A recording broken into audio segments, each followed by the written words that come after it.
రాక్షసుడి బెడద. చిన్నడు తన కుక్కతో సహా ఒక పెద్ద కొండ సమీపానికి వచ్చాడు. దానికి కొద్ది దూరంలో కాంచనపురం అనే గ్రామం ఉన్నది. చిన్నడు కొండ దిగువన గుహ వద్ద కూర్చుని విశ్రాంతి తీసుకుంటుండగా ఒక చిత్రం జరిగింది. గ్రామం నుంచి ఒక మనిషి ఒక గాడిదను ఒక మేకను తోలుకుని గుహకేసి వచ్చాడు. గాడిద వీపున అన్నపు సంచులు, కాల్చిన కోళ్లు ఉన్నాయి. గుహ ముందుకు వస్తూనే ఆ మనిషి మేకను కూడా గాడిద మెడకు కట్టి రెంటిని గుహలోకి తోలి తాను బయట నిలబడ్డాడు. గాడిద దాన్ని గుహలోకి ఈడ్చుకుపోయింది.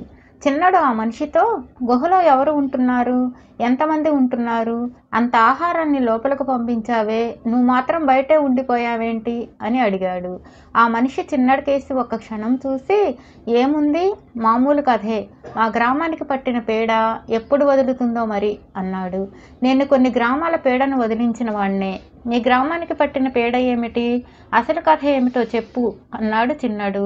దానికి ఆ మనిషి పకపకా నవ్వి, ఇదేదో మంత్రాలకు లొంగేదైతే మా ఊరి పోతయ్య ఏనాడో వదిలించేవాడు. అతన్నే కబళించిన రాక్షసుడిని నువ్వు ఏం చేయగలవు? ఈ రాక్షసుడు పూర్వం ఎప్పుడో ఈ కొండ గుహలో ఉండి మా ఊరి జనాన్ని విరుచుకు తిన్నాడట. అప్పుడు ఊరు పాడుపెట్టి జనం ఎటో వెళ్ళిపోయారట. తరువాత ఒక సంవత్సరానికి వాళ్ళు మెల్లిమెల్లిగా తిరిగి వచ్చి మామూలుగా జీవించసాగారు. రాక్షసుడి సంగతి అందరూ మర్చిపోయారు. ఇంతలో 6 నెలల కిందట మళ్ళీ గ్రామంలో కోళ్ళు, గొర్రెలు, మేకలు మాయం కాసాగాయి. మస్క వెన్నెల్లో పోతయ్య శిష్యులకు కొండ మీద తాటి చెట్టు ప్రమాణాన రాక్షసుడు కనిపించాడట. పోతయ్య మహాధైర్యం గలవాడులే. తాను ఒంటరిగా గుహలోకి వెళ్ళి రాక్షసుడితో మాట్లాడి వాడికి గ్రామస్తులంతా వంతుల ప్రకారం ఆహారం రోజు పంపేటట్టు, వాడు గ్రామం ఛాయలకు రాకుండా ఉండేటట్టు ఏర్పాటు చేసుకువచ్చాడు. ఏ కాలంలోనూ రాక్షసులతో ఇంతకన్నా మంచి ఏర్పాటు చేసుకున్నవారు లేరు కదా.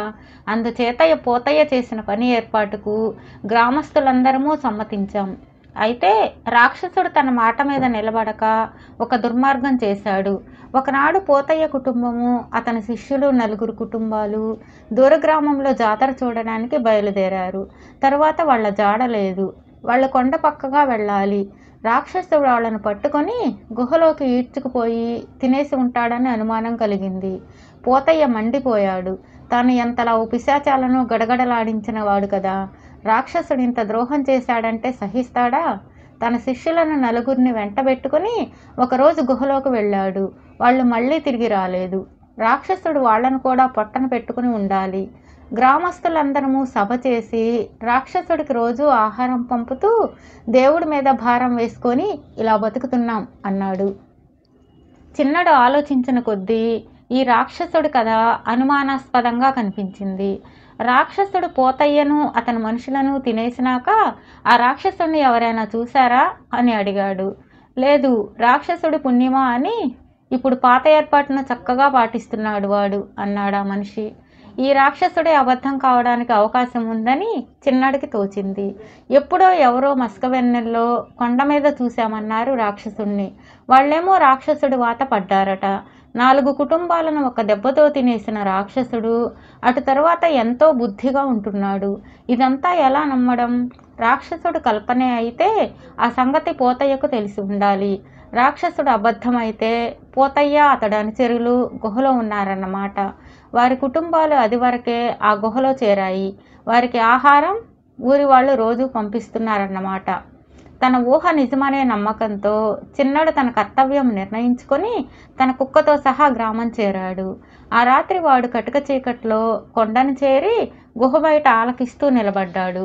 లోపల చాలామంది ఉన్నట్లు అలికిడి వినిపించింది. చిన్నడు పిల్లిలా లోపలికి వెళ్ళాడు. గుడ్డి దీపం వెలుగులో 15-20 మంది మగవాళ్ళు, ఆడవాళ్ళు, పిల్లలు ఉన్న సంగతి అస్పష్టంగా కనబడింది. వాళ్ళంతా మాంసం పీక్కు తింటున్నారు.